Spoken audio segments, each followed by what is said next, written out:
Hello பசங்களா, இன்னைக்கான mark ரூம்ல நம்ம கிளாஸ் 11ஓட மேக்ஸ்ல இருந்து எக்ஸாம்பிள் 4.21 பார்க்கலாம். என்ன சொல்லியிருக்காங்க பாருங்க. If n factorial plus n minus 1 factorial that is equal to 30, then find the value of n அப்படின்னு கேட்டிருக்காங்க. சரிங்களா? சோ நமக்கு தெரியும் இல்லையா, இப்ப n factorial அப்படிங்கறத நம்ம எப்படி எழுதலாம்?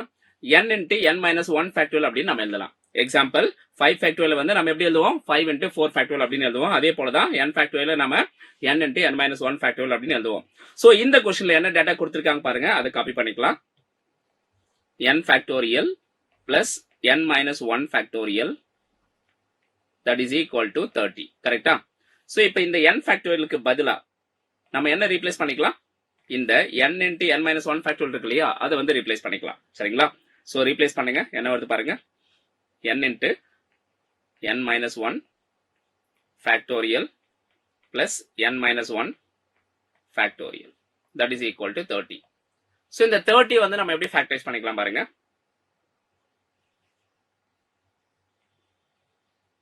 5 into 3 into 2 into 1 அப்படி நம்ம எழுதிக்கலாமா? ஓகே. 5 into 3 into 2 into 1 அப்படின்னு நம்ம ஃபேக்டரைஸ் பண்ணி எழுதிக்கலாம். சரிங்களா? சோ இந்த இடத்துல ஓகே 3 into 2 into 1 அப்படின்னு இருக்கு இல்லையா, அதை வந்து நம்ம எப்படி எழுதிக்கலாம்னா 3 factorial அப்படின்னு நம்ம எழுதிக்கலாம். Okay 5 into 3 factorial. சோ அதே மாதிரி லெஃப்ட் சைடுல இந்த ரெண்டு டேர்ம்ல பாருங்க n minus 1 factorial காமனா இருக்கு. அது காமனா வெளில எடுத்துக்கோங்க.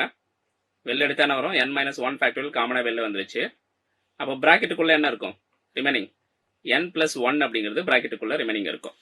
கிளியரா? சோ இந்த இடத்துல இந்த n plus 1 அப்படிங்கிறது 5 ஓட நம்ம ஈக்குவேட் பண்ணிக்கலாம். ஏன் அப்படின்னா இதுல ஃபேக்டோரியல் இல்ல. அதே மாதிரி n minus 1 factorial அப்படிங்கிறது 3 factorial ஓட நம்ம ஈக்குவேட் பண்ணிக்கலாம். இது ரெண்டுல ஏதாவது ஒரு டேர்ம் நம்ம ஈக்குவேட் பண்ணா நமக்கு தேவையான ஆன்சர் வந்து கிடைச்சிடும். சரிங்களா? சோ இப்போ என்ன பண்றேன், n plus 1 அப்படிங்கறத நான் வந்து 5 ஓட ஈக்குவேட் பண்ணிக்கிறேன். Got it?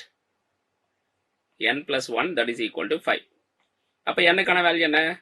5 minus 1 that is equal to 4. Therefore the value of n is 4. Yes. கிளியரா புரிஞ்சுதா பாருங்க. சோ இதுதான் இந்த क्वेश्चनக்கான ஆன்சர். இது கிளியரா புரிஞ்சுது அப்படின்னா மறக்காம இந்த செஷனுக்கு வந்து லைக் பண்ணுங்க. உங்க ஃப்ரெண்ட்ஸ் அண்ட் ஃபேமிலிக்கு ஷேர் பண்ண மறந்துடாதீங்க. Thank you guys. மறுபடியும் நம்ம அடுத்த ஒரு இன்ட்ரெஸ்டிங்கான வீடியோல பார்க்கலாம். அண்ட் அதுக்கு முன்னாடி நம்ம சேனல் இன்னும் நீங்க சப்ஸ்கிரைப் பண்ணாம இருக்கீங்கன்னா மறக்காம சப்ஸ்கிரைப் பண்ணி வச்சுக்கோங்க. Thank you all.